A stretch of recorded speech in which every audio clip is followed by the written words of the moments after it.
নমস্কার, আমি শুভাশিস।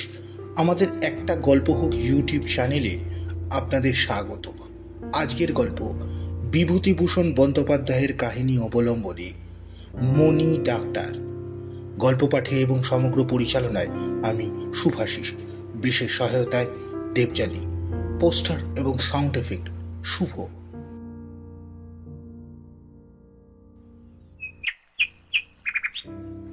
আষাঢ় মাসের প্রথমে জ্যৈষ্ঠের গরমটা কাটিয়ে গিয়েছে, তাই রক্ষা। যে কষ্ট পাইয়াছিলাম গত মাসে, এই বাগান ঘেরা হাটতলায় কি একটু বাতাস আছে? কিছু করতে পারিলাম না এখানে। আছি তো আজ 1.5 বছর। শুধু এখানে কেন, বয়স তো প্রায় 32-33 ছাড়াইতে চলিয়াছে। এখন পর্যন্ত কি করিলাম জীবনে? কত জায়গায় ঘুরিলাম, কোথাও না হইল পসার, না জমল প্র্যাকটিস।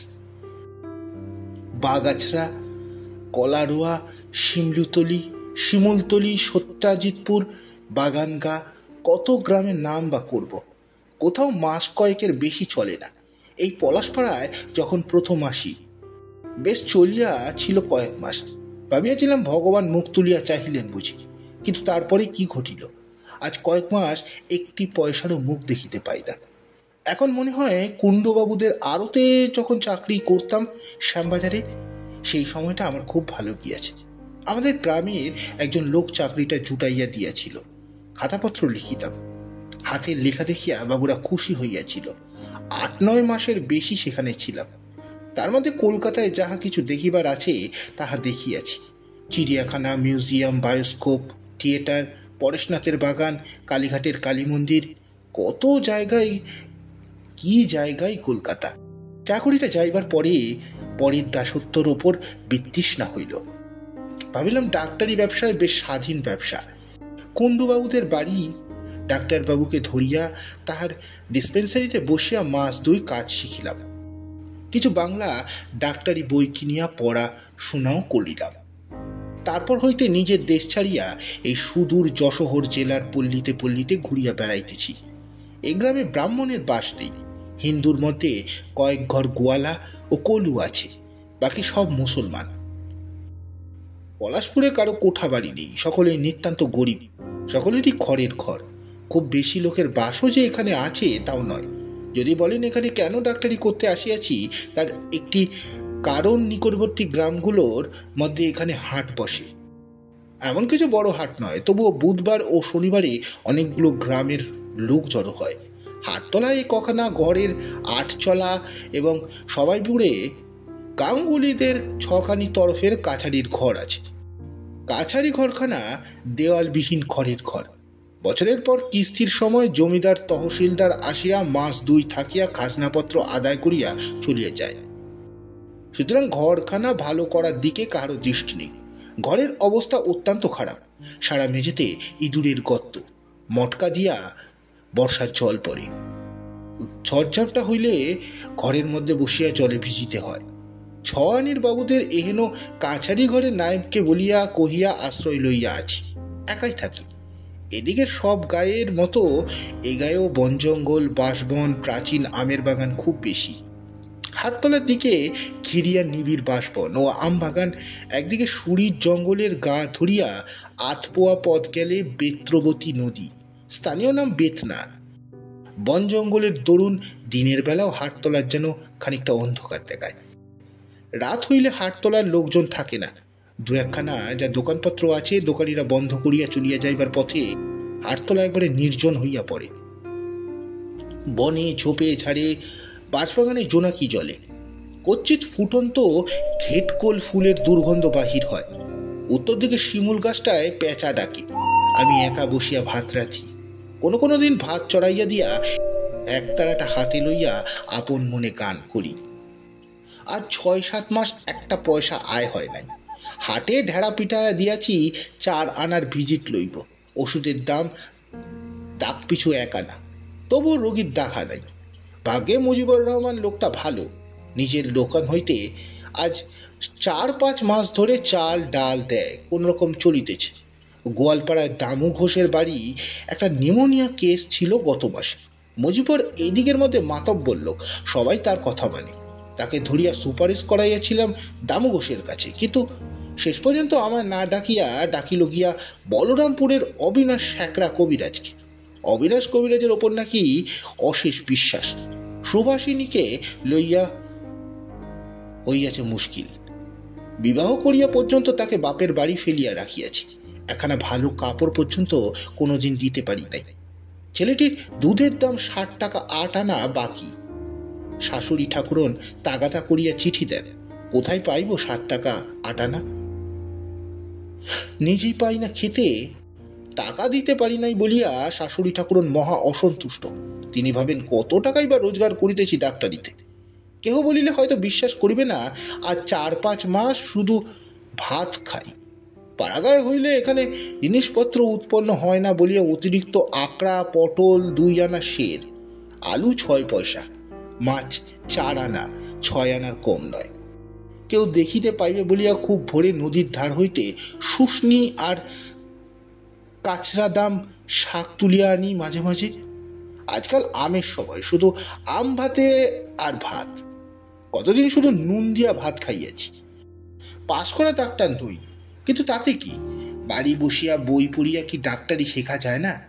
আজ 7-8 বছর তো ডাক্তারি করিতেছি, অভিজ্ঞতা বলিয়া একটা জিনিসও তো আছে। পাশ করা ডাক্তারের হাতে কি রোগী মরে না?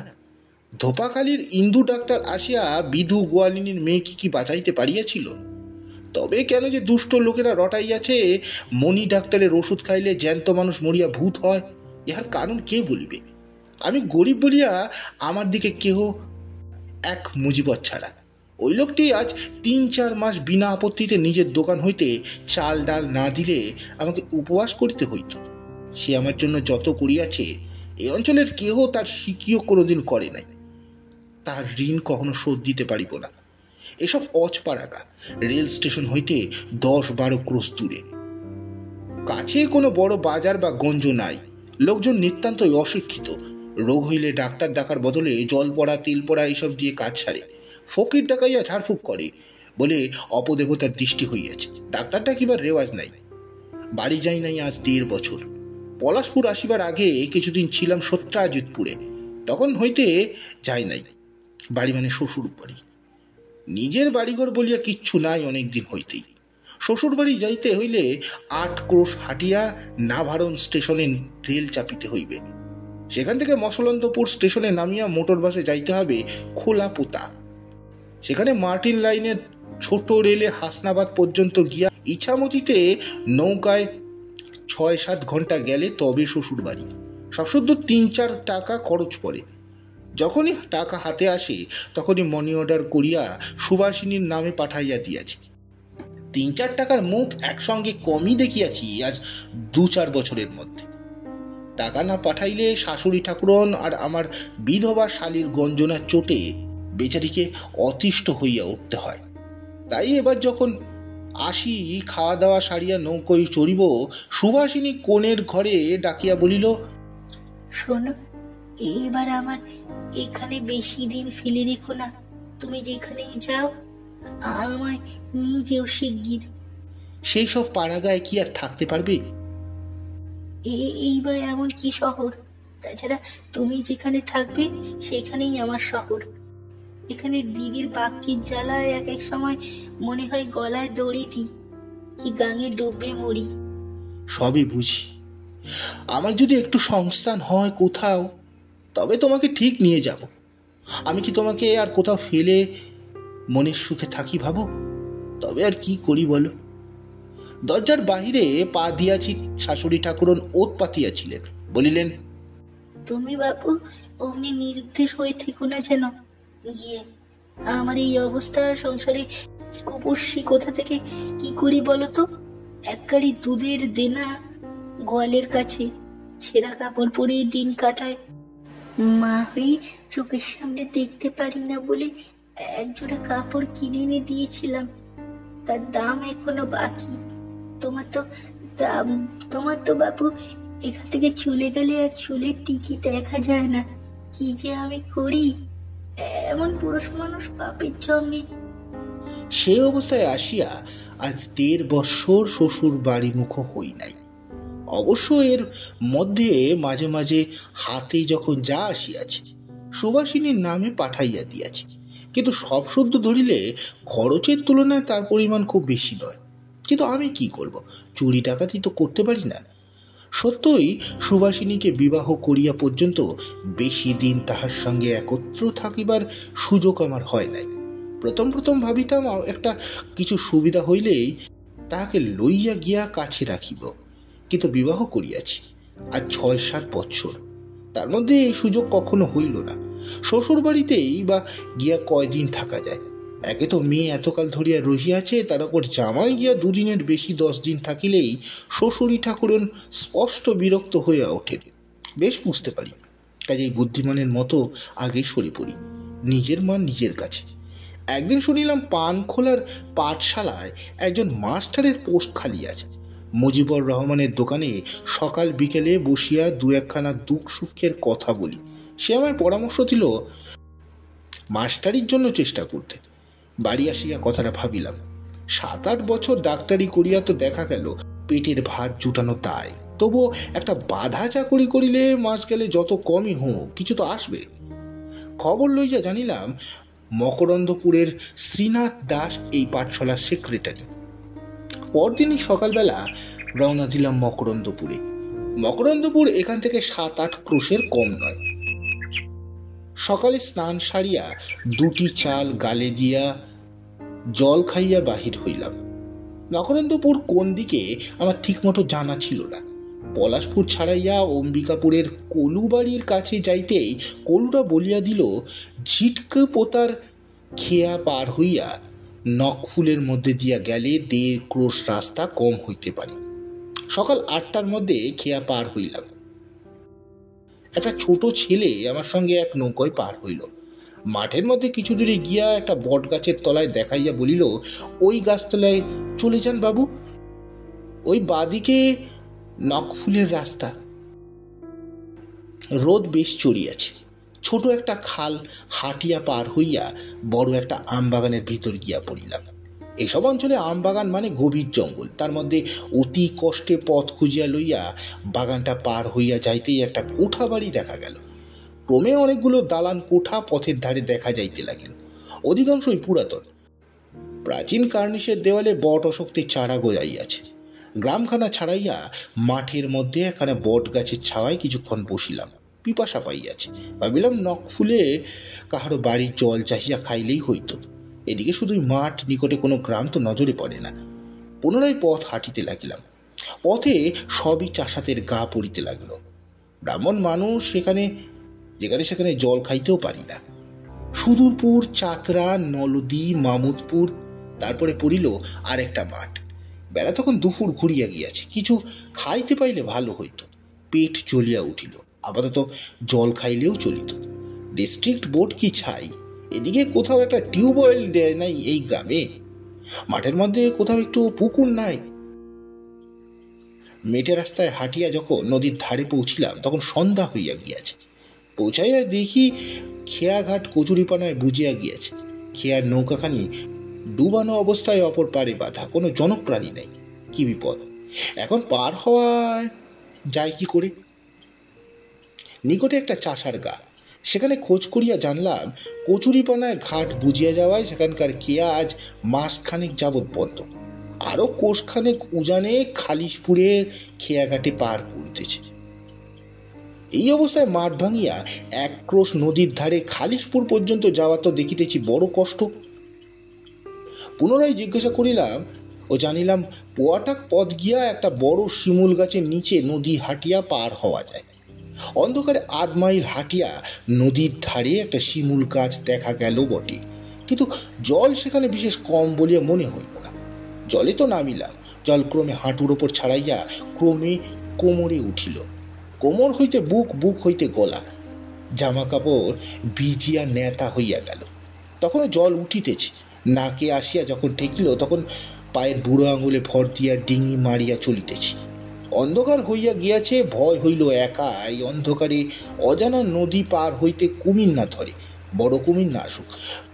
2-1টা মেছো কুমিরেরও গুতাটা আষ্টাটা দিতে পারে।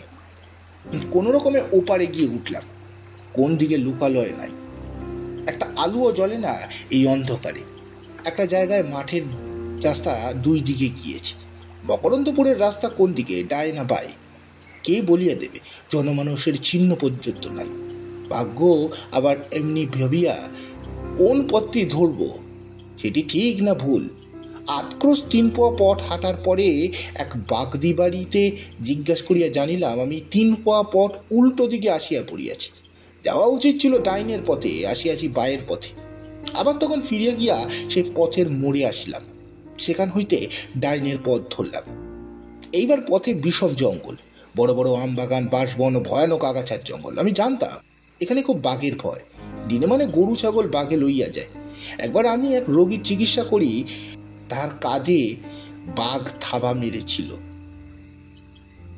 রাস্তা হাঁটা বেজায় কষ্ট, পাকা আম পড়িয়া পথ ছাইয়া আছে। এই অঞ্চলে এত আম যে আমের দর নাই। তলায় আম কেউ বড় বড় কুড়োয় না। অন্ধকারে আমের ওপর পা দিয়া পা পিছলাইয়া যাইতে লাগিল। আম তো ভালোই, সাপের ঘাড়ে পা দিলেই আমার ডাক্তার লীলা অচিরাত সাঙ্গ হইতে হইবে, তাই ভাবিতেছি। অতি কষ্টে মকরন্তপুর পৌঁছিলাম রাত 9টার সময়। সেক্রেটারি শ্রীনাথ দাসের বাড়িতে রাত্রে আশ্রয় লইলাম, কিন্তু চাকরি মিলিল না, যাতায়াতেই সার। পরদিন সকালে শ্রীনাথ দাস বলিল, এই মাসে নয়, আশ্বিন মাস থেকে ভাবছি লোক নেব। স্কুলের অবস্থা ভালো নয়, ডিস্ট্রিক্ট বোর্ডের সাহায্যে মোটে মাসে 10 টাকা ছাড়া না, সেইটি ভরসা। ছাত্র দত্ত বেতন মাসে মোট 13 শিখে। 2 জন মাস্টার কি করে রাখি, তা আপনি আশ্বিন মাসের দিকে একটু খোঁজ দেবেন। গেল মিটিয়া। আশ্বিন মাস পর্যন্ত খাই কি, যে পানখোলার ইউপি পাঠশালার 2য় পণ্ডিতের পদে বসিয়া থাকিব? আবার বেতন শুনিলাম 5 টাকা, হেড পণ্ডিত পান 9 টাকা। সারাদিন হাঁটিয়া আবার ফিরিয়া আসিলাম পলাশপুর। সন্ধ্যা হইয়া গেল ফিরিতে। শরীর অত্যন্ত ক্লান্ত, পা টনটন করিতেছে। মজিবর জিজ্ঞাসা করিল, কি হইল ডাক্তার বাবু? তাহাকে সব বলিলাম। তারপর নিজের অন্ধকার খড়ের ঘরে ঢুকিয়া ভাঙা লণ্ঠনটা জ্বালিলাম। নদীর ঘাট হইতে হাত মুখ ধুইয়া আসিয়া মাদুরটা বিছাইয়া শুইয়া পড়িলাম। ক্ষুধা খুবই পাইয়াছিল, কিন্তু উঠিয়া রাধিবার উৎসাহ মোটেও ছিল না। গোটা কয়েক আম খাইয়া রাত্রি কাটিল। অন্ধকারে শুইয়া শুইয়া কত কথা ভাবি। একা একা কাটাইতে হয়, কথা বলিবার মানুষ পাই না। ইচ্ছা হয় স্ত্রীকে আনিয়া কাছে রাখিতে। কতকাল তাহাকে দেখি নাই, তাহার একটু সেবা পাইতে স্বাদ হয়। এই সারাদিন খাটিয়া খুটিয়া আসিলাম, ইচ্ছা হয় তার কাছে বসিয়া একটু গল্প করি। দুঃখ কষ্টের মধ্যেও সুখে থাকিব, কিন্তু আনি কোথা হইতে, খাওয়াই কি? হাটতলায় কি ভীষণ অন্ধকার। মাত্র 2খানি দোকান, তাও দোকানিরা বন্ধ করিয়া চলিয়া গিয়াছে। চারিদিকে বড় বড় গাছতলার অন্ধকারে জোনাকি জ্বলিতেছে। বিলেতি আমড়া গাছটায় বাদুড়ের ডানা ঝটপট করিতেছে। গভীর রাত্রি হইয়াছে, কিন্তু গরমে চোখে ঘুম নেই। কি বিশ্রী কুমট। সারা রাত্রি ডুবডুব শব্দে পাকা আম পড়িতেছে চারিদিকের আম বাগানে। শুইয়া শুনিতেছি। কি একঘেয়েই হইয়া উঠিয়াছে এখানকার জীবন। সকালে উঠিয়া নদীর ধারে একটু বেড়াইয়া আসিয়া সেই হাটতলায় ফিরিয়া আসি। বেশি দূর কোথাও যাইতে পারি না, কি জানি রোগী আসিয়া যদি ফিরিয়া যায়। সারাদিন ডিসপেন্সারি আগলাইয়া বসিয়া থাকিতে হয় আশায় আশায়। মুদি পোড়া আঁখি বসি রসালের তলে, ভ্রান্তি মদে মাতি ভাবি পাইব, পাদপদ্ম কাপে হিয়া দুরু দুরু করি। তাছাড়া আর যাই কোথায়? চাষা গা কোনো ভদ্রলোকের বাড়ি নাই যে বসিয়া গল্পগুজব করি। ঘুরিয়া ফিরিয়া সেই আমার ফুটা ঘরের ডিসপেন্সারি আর মুজিবরের দোকান আর ডিসপেন্সারি। কোনো দিন সন্ধ্যার দিকে পিপিলি পাড়ার বিলের ধারে বেড়াইতে গিয়া দেখি বাগদিরা কি করিয়া ডোঙায় করিয়া কোচ ছুড়িয়া কই মাছ মারিতেছে। অন্ধকারে দেখিয়া 2-1টা শাক তুলিয়া আনি। কোনোদিন একঘেয়ে আম ভাতে ভাত অখণ্ড প্রতাপে রাজ্য চালাইতেছে তো বৈশাখ মাস হইতে কতদিন আর ভালো লাগে। আমার নামের কপাল নয়। কাল ওপাড়ার বিষ্ণু কলুর বড় ছেলে সন্ধ্যের পরে ঘানি ঘরের দরজায় সাপে কামড়াইল। আমি শুনিয়াই ছুটিয়া গেলাম। আমায় কেহ তাকিতে আসে নাই বটে, কিন্তু কানে শুনিয়া চুপ করিয়া থাকিতে পারি কি করিয়া। গিয়াই শক্ত করিয়া গোটা কতক বাঁধন দিলাম, ডংস্টোস্তান চিড়িয়া পটাশ পারমাঙ্গানে টিপিয়া দিলাম। এমন সময় পাড়ার লোকে ওঝা ডাকিয়া আনিল। ওঝা আসিয়াই আমার বাঁধন খুলিয়া ফেলিতে হুকুম দিল। আমার নিষেধ কেউ গ্রাহ্য করিল না। বাঁধন খুলিয়া ঝাড়ফুঁক করিতে করিতে রোগী সারিয়া উঠিল। ঝাড়ফুঁক সব বাজে আমার বাঁধনে আর পটাশ পারমাঙ্গানেটে কাজ হইয়াছিল। নাম হইল সেই ওঝার। যাক, সেজন্য আমি দুঃখিত নই। একজনের জীবন বাঁচিয়া গেল, এই আমার যথেষ্ট পুরস্কার। না খাবার কষ্ট সহ্য করিতে পারি, একঘেয়ে জীবনের কষ্টে একবারে মারা যাইতে বসিয়াছি। তবুও বসিয়া দিবা স্বপ্নে কাটাইয়া মনের কষ্ট মন হইতে তাড়াই। টাকা পয়সা হাতে হইলে কি করিব বসিয়া তাহা ভাবি। সুবাসিনীকে লইয়া আসিব, খোকাকে লইয়া আসিব। নদীর ধারে মুজিবর জমি দিতে চাহিয়াছে, সেইখানে 2খানা খড়ের ঘর তুলিব আপাতত। বাড়ির চারিধারে ছোট একখানা ফুল বাগান করিব। সন্ধ্যাবেলা আধ ফুটন্ত বেলকুড়ি গ্রীষ্মকালের সন্ধ্যায় রেকাবি করিয়া তুলিয়া আনিয়া কিছু ঘরে, কিছু সুবাসিনীর খোপায় পড়াইয়া দিব। এখানকার তহসিলদারকে বলিয়া কিছু ধানের জমি লইয়া চাষবাস করিব। ঘরে ধান হইলে সচ্ছলতা আপনিই দেখা দেবে। ভাদ্র মাসে একদিন ডিসপেন্সারি ঘরে বসিয়া আছি, দেখি একটি মেয়ে হাটতলার বনের মধ্যে জামতলায় কি খুঁজিয়া বেড়াইতেছে। আমায় দেখিয়া আমার দিকে চাহিয়া রহিল। বলিলাম, কি খুঁজছো ওখানে খুকি? মেয়েটি লাজুক সুরে বলিল, ঘেটকোলের ডগা। কি হবে ঘেটকোলের ডগা? ঘেটকোলের ডগা তো খায়। কথাটা জানিতাম না। ঘেটকোলের ডগা যদি খাওয়া যায় তবে তো আমার তরকারি কিনবার সমস্যা ঘুচিয়া যায়। হাটতলায় চারিদিকে বনে জঙ্গলে দেখিয়াছি বহু ঘেটকোল আছে, কিন্তু গাছটা চিনতাম না, নাম শুনিয়া আসিয়াছি বটে। বলিলাম, কই কিরকম গাছ দেখি? মেয়েটি বলিল, ওই দেখুন, কচু গাছের মতো দেখতে, কিন্তু একটা পাতা 3টে ভাঁজ করা। কি করে খায়? যেমন ইচ্ছে, ছেচকি করে খায়, চচ্চড়ি করে খায়। খাবেন লেবু তুলে? মেয়েটির কাছে একটু চাল দেখাইলাম। ডাক্তারবাবু হইতে বুনো ঘাটকোলের ডগা কি করিয়া খাইব, তবে যদি নিতান্ত খাইতে হয় সেই অবজ্ঞাত বন্য উদ্ভুদের প্রতি নিতান্তই কৃপা করিয়াই খাইব, এই ভাবটা দেখাইবার চেষ্টা করিলাম। বলিলাম, ওইসব কচু ঘেঁচুর ডগা কে রাখবে, কি করে রাখতে হয়? মেয়েটি শিখাইয়া দিল ঘেটকোলের ডগায় ছেচকি রাধিবার প্রণালী। একাটি ডগা তুলিয়াও দিয়া গেল। যাইবার সময় আমার রান্নাঘরের দিকে চাহিয়া বলিল, এখানে কে থাকে? আমি থাকি। সে কথা না, আপনার সঙ্গে কে থাকে? রেঁধে বেড়ে দেয় কি? কেউ না, নিজেই করি। সেই হইতে মেয়েটি আমার একটু কৃপার চক্ষে দেখিল। যখনই সে হাটতলায় ঘেটকোলের ডগা সংগ্রহ করতে আসতো, আমার একাটি দিয়া যাইত। সকালের দিকে আসতো, আবার বৈকালে আসত। এক একদিন বৈকালে আপন মনে বসিয়া আছি, মেয়েটি আসিয়া দাওয়ার দ্বারে কোচর হইতে কিছু ডুমুর বাহির কইরা রাখিয়া বলিল, এবেলা হরে কুলুদের পুকুর পার হইতে ডুমুর পেরেছিলাম, তাই আপনাকে 2টো দিয়ে যাচ্ছি। মেয়েটি কে তা আমি কখনো জিজ্ঞাসা করি নাই। মেয়েটি দেখিতে ভালো, বেশ বড় বড় চোখ, বয়স 18-19 হইবে। গায়ের রং যতটা ফর্সা, এসব পাড়া গায়ে তত সুন্দর রং প্রায় দেখাই যায় না। তবে ব্রাহ্মণ কায়স্থের ঘরের মেয়ে নয়, দেখিলে বোঝা যায়। সেদিন তাহার পরিচয় লইয়া জানিলাম সে সেই গ্রামের বিধু গোয়ালিনীর মেয়ে।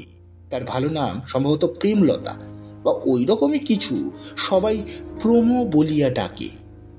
অল্প বয়সে বিধবা হইয়াছে, যেমন সাধারণত আমাদের দেশে গোয়ালার ঘরে হয়। মেয়েটি কিছুক্ষণ চালের বাতা ধরিয়া দাঁড়াইয়া রইল, তারপর বলিল, আপনার বিয়ে হয়নি? কেন হবে না? তবে বউকে নিয়ে আসেন না কেন? এখানে কি আপনার রান্না বান্নার খুব কষ্ট? হ্যাঁ, তা হয় বটে, একবার আনবো ভাবছি। মা বাবা আছেন? না। কোথায় আপনার বাড়ি? সে তো তুমি চিনবে না, সে অনেক দূরে। এইভাবে আলাপের সূত্রপাত। তারপর কতদিন সকালে বিকেলে প্রমো আসত। কোনোদিন ওলের ডাটা, কোনোদিন ডুমুর, কোনোদিন বা চালতা। নিজের যা বনে জঙ্গলে সংগ্রহ করত তার কিছু ভাগ আমায় না দিয়া তার যেন তৃপ্তি হইত না। মাঝে মাঝে ওইখানটায় দাঁড়াইয়া চালের বাতা ধরিয়া কত গল্প করিত। সরলা বালিকা কাঠ কুড়াইয়া শাক পাতা সংগ্রহ করিয়া তার দরিদ্র মায়ের গৃহস্থালীর অভাব দূর করিতে চেষ্টা করিত। তেমনি এই দরিদ্র ডাক্তারের প্রতি গভীর অনুকম্পা বসিত। তার ভাতের থালার উপকরণও জুটাইয়া দিত। বড় ভালো লাগিত তাকে। একটা অদৃশ্য সহানুভূতির সূত্রে সে আমাকে বাঁধিয়াছিল, এবং বোধহয় আমিও তাকে বাঁধিয়াছিলাম। পলাশপুরের হাটতলার নিঃসঙ্গ জীবনে একটি মমতাময়ী নারীর সঙ্গ বোধহয় খুব ভালোই লাগিয়াছিল। তাই সে আসিলে মনটা খুশি হইয়া উঠিত। ইদানিং সে আসিত ঘন ঘন, নানা ছুলছুতোয়, কারণে অকারণে। আসিয়া খেইহারা কথাবার্তায় থাকিয়া যাইত অনেকক্ষণ। একদিন লক্ষ্য করিলাম প্রমোদ তার বেশভূষার দিকে নজর দিয়েছে। সেই দিন প্রথম তার যত্ন করিয়া বাঁধা খোপাটির দিকে চাহিয়া আমার এই কথা মনে হইল। ফর্সা শাড়িখানা পরিপাটি করিয়া পরিতে শিখিয়াছে। মুখের হাসির মধ্যে একটা সলজ্জ সংকোচের ভাব দেখিলাম। এই ধরনের হাসি তার মুখে নতুন। আরও কতভাবে সেবা করিতে সে চেষ্টা করিত। শাক তুলিয়া তরকারি কুটিয়া দিয়া আগে আসিয়া চালের বাতা ধরিয়া দাঁড়াইয়া থাকিত। ইদানিং দাওয়ার কোণে ওইখানটা বসিত। তার মুখের ভাব দিন দিন যেন আরো সুশ্রী হইয়া উঠিতেছিল। পলাশপুরে তো কত লোক আছে, হাটতলায় তো কত লোক যাতায়াত করে। এই দরিদ্র ডাক্তারের নিঃসঙ্গ জীবনের প্রতি কেহই তো এমন দরদ দেখায় না। তাই বলি, পুরুষ মানুষের মেয়ে মানুষের মতো বন্ধু কোথায়? গত ফাল্গুন মাসে উপরি উপরি কয়েকদিন সে আসলো না। মনটা উদ্বিগ্ন হইয়া উঠিল। এমন তো কখনো হয় না। 2-3 দিন পরে কানে গেল বিধু গোয়ালিনীর মেয়ে টাইফয়েড হয়েছে। কেহ ডাকিতে না আসিলেও দেখিতে গেলাম। দেখিয়া শুনিয়া বুঝিলাম এ বয়সে টাইফয়েড শিবের অসাধ্য রোগ। প্রাণবনে চিকিৎসা করিতে লাগিলাম। উহারা 7 দিন পরে আমার ওপর আস্থা হারাইয়া ডাকিল ইন্দু ডাক্তারকে। আমাকে রোগশয্যার পাশে দেখিয়া প্রমোর মুখ আনন্দে উচ্ছল হইয়া উঠিয়াছিল। প্রথম দিন থেকেই শুনিলাম ইন্দু ডাক্তার যেদিন দেখিতে আসিয়াছিল সেদিন ইন্দু ডাক্তারের ওষুধ খাইতে চাহে নাই। মরণের 6-7 দিন পূর্ব হইতে সে অজ্ঞান অবস্থায় ছিল। আজ কয়েক মাস হইল আমি আবার যেই একা সেই একা। কে আর আমার জন্য শাক ডুমুর খেটকোলের ডগা তুলিয়া দিবে? এখন আবার সেই আম ভাতের ভাত। বর্ষা নামিয়ে গিয়াছে। রাস্তাঘাটে বেজায় কাদা, মশার উৎপাত বাড়িয়াছে। হাটতলায় চারপাশে বাগানের বড় বড় গাছের মাথায় সারাদিন ধরিয়া মেঘ জমিতেছে। ঝুপঝুপ বৃষ্টি পড়িয়া আকাশ একটুখানি ফর্সা হইতেছে, আবার মেঘ উড়িয়া আসিতেছে, আবার বৃষ্টি। জলে ভিজিয়া গাছের গুড়িগুলির রং আবলুসের মতো কালো দেখাইতেছে। চুপ করিয়া বসিয়া থাকি, মনে হয় কারাগারে আবদ্ধ হইয়া আছি। যখন নিতান্ত অসহ্য হয়, মুজিবরের দোকানে গিয়া বসি। নিচু চালাগড়ের দোকান। রেড়ির তেল, কেরোসিনের তেল, জিরে, মরিচ, খড়িমাটি, কড়া তামাক, আলকাতরা, পচা সর্ষের তেল সবে মিলিয়া কেমন একটা গন্ধ গন্ধটায় মন হু হু করে। মনে হয় এ কোথায় পাড়াগায় পড়িয়াছি, কবে বেড়াজালের নাকপাশ হইতে মুক্তি পাইব। আদেও মুক্তি পাইব কি না কে জানে। জীবনটা কেমন ধারা হয়ে গেল। তবু যদি এত কষ্টেও, এত একঘেয়ে অজপাড়া গায়েও আমার মনে হয় সব কষ্ট সহ্য করতে পারতাম যদি সুভাষিনী আর খোকাকে কাছে পাইতাম। একবার যখন কলকাতায় থাকিতাম, ভবানীপুর দিয়ে আসিতেছি, দেখি একটা বড় বাড়ি হইতে দলে দলে মেয়েরা বই হাতে করিয়া বাহির হইতেছে। নানা বয়সের মেয়ে আছে তার মধ্যে। ভাবিলাম, এ কি, এত মেয়ে আসে কোথা হইতে? ব্যাপারটা কি দেখিতে হইতেছে। তারপর জানিলাম সেটা মেয়েদের কলেজ। কি চমৎকার সব মেয়ে ছিল তার মধ্যে। সব পরনে কেমন চশমা, কি রূপ। আর একবার দেবেন্দ্র ঘোষ স্ট্রিট দিয়া যাইতেছিলাম। একটি বড় লোকের বাড়ির দোতলার কোণে এক মেয়ে গান গাইতেছিল। দাঁড়াইয়া দাঁড়াইয়া শুনিলাম। এমন সুন্দর গান তারপর আর কখনো শুনি নাই। কোথায় বা শুনিব? গানের কয়েকটি লাইন এখনো মনে আছে। প্রিয় তুমি আসো নাই আজ ভোরে, মধুমালতীর নয়নে শিশির দোলে। সেসব গান আমাদের মতো মাটির মানুষের জন্য নয়। সারাদিন ঝমঝম বৃষ্টির পর সন্ধ্যার সময় একটু বাদল থামিয়াছে। গাছতলার অন্ধকারের সঙ্গে আকাশের অন্ধকার মিলিয়া হাটতলা যেমন নির্জন তেমনি অন্ধকার। ডোবার জলে মনের আনন্দে ব্যাঙ ডাকিতেছে। প্রমো যেখানে ঘেটকলার ডগা তুলিয়া বেড়াইত, সেই বনে ঝিঝি পোকার দল একঘেয়ে ডাক জুড়িয়া দিয়াছে। জাম গাছের উঁচু ডাল হইতে দমকা হাওয়া ছড়ছড় করিয়া পাকা জাম বনের মধ্যে অন্ধকারে জল ভেজা শেওড়া বনের মাথায় পড়িতেছে। নির্জন সন্ধ্যায় একা বসিয়া ভাবি।